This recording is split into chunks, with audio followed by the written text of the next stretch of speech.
आप जब भी रात को साफ आसमान में तारों को देखते हो, वो दृश्य बहुत ही खूबसूरत दिखता है।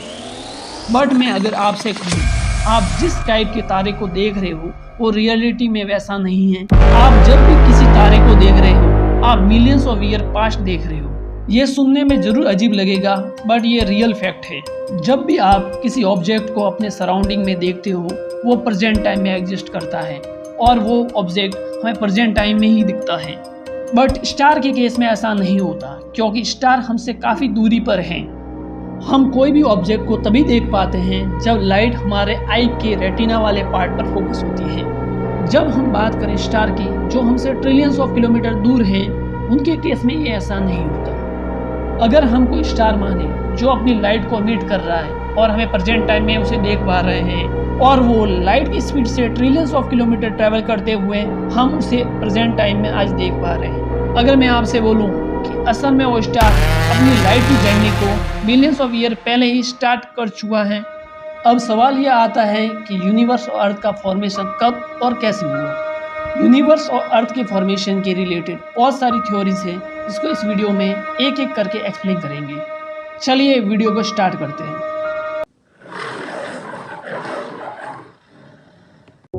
आपको अपनी एज तो पता होगी, बट मैं अगर कहूँ आपसे कि यूनिवर्स की एज क्या है, अर्थ की एज क्या है, तो शायद आपको पता ना हो। आपको जानकर हैरानी होगी कि यूनिवर्स की एज लगभग 20 बिलियन ईयर है, और जबकि अर्थ की एज 4.5 बिलियन ईयर है। अब सवाल आता है कि यूनिवर्स बना किससे हुआ है। बहुत सारी गैलेक्सी मिलकर ही एक यूनिवर्स का फॉर्मेशन करती हैं, जबकि गैलेक्सी का निर्माण गैस और डस्ट के बने क्लाउड से और स्टार से मिलकर बना होता है। अब हम अलग अलग थ्योरी की हेल्प से यूनिवर्स के फॉर्मेशन को समझने की कोशिश करेंगे। First, big bang theory. इस थ्योरी के हिसाब से यूनिवर्स का फॉर्मेशन बहुत बड़े विस्फोट से हुआ, जिसे फिजिकल टर्म में इमेजिन करना पॉसिबल नहीं है। इस विस्फोट के बाद यूनिवर्स लगातार एक्सपेंड करता रहा और उसका टेम्परेचर धीरे धीरे कम होने लगा। इसके कई साल बाद हाइड्रोजन और हीलियम जैसी गैसों का निर्माण हुआ, और ये गैसें ग्रेविटेशन फोर्स के कारण कंडेंस होने लगी, जिससे प्रेजेंट टाइम की गैलेक्सी और यूनिवर्स का फॉर्मेशन हुआ।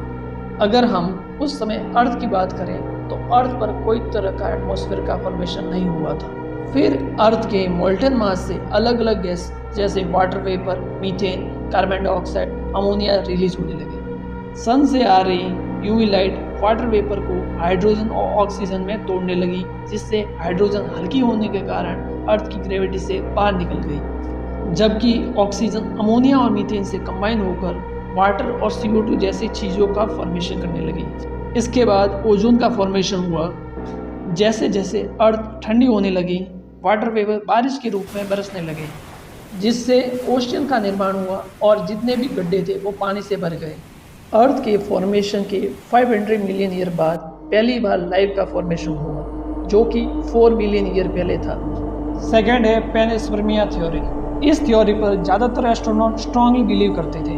अर्ली ग्रीक थिंकर ऐसा मानते थे कि यूनिट ऑफ लाइफ स्पोर है, जो कि किसी और अननोन जगह से अर्थ पर आई है। इसी स्पोर के कारण लाइफ का फॉर्मेशन अर्थ पर हुआ है। तीसरी थ्योरी है थ्योरी ऑफ स्पॉन्टेनियस जनरेशन। लंबे समय तक ऐसा माना जाता था लाइफ का ओरिजिन नॉन लिविंग थिंग से हुआ है।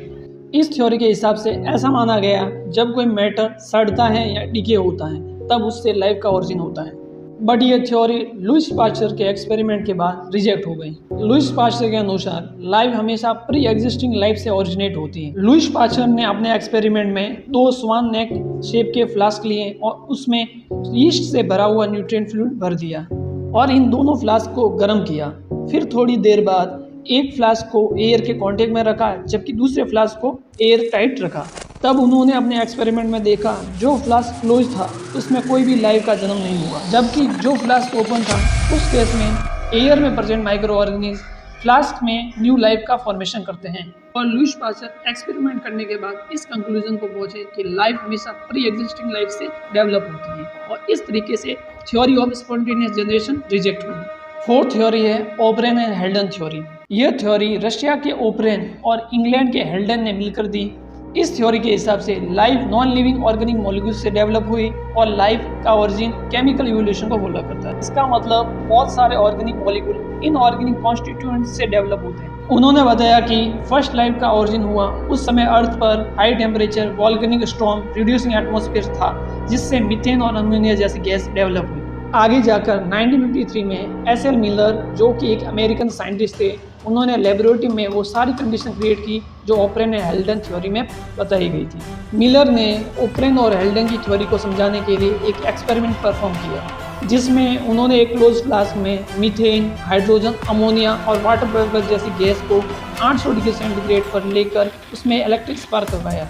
एक्सपेरिमेंट के कुछ दिनों बाद फ्लास्क में अमीनो एसिड जैसे ऑर्गेनिक मॉलिक्यूल का फॉर्मेशन हुआ, जो कि ओप्रेन और हेल्डन की थ्योरी को सपोर्ट करते हैं।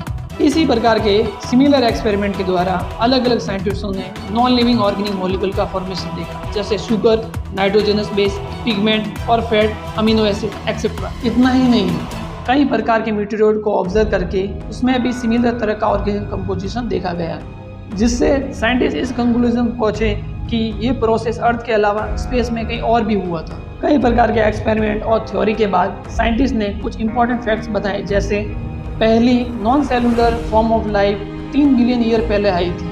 ऐसे ही first cellular form of life आज से 2 बिलियन ईयर पहले आई थी। अपने इस वीडियो की लास्ट थ्योरी है थ्योरी ऑफ बायोजेनेसिस, जो मेजॉरिटी ऑफ साइंटिस्ट द्वारा एक्सेप्ट की गई।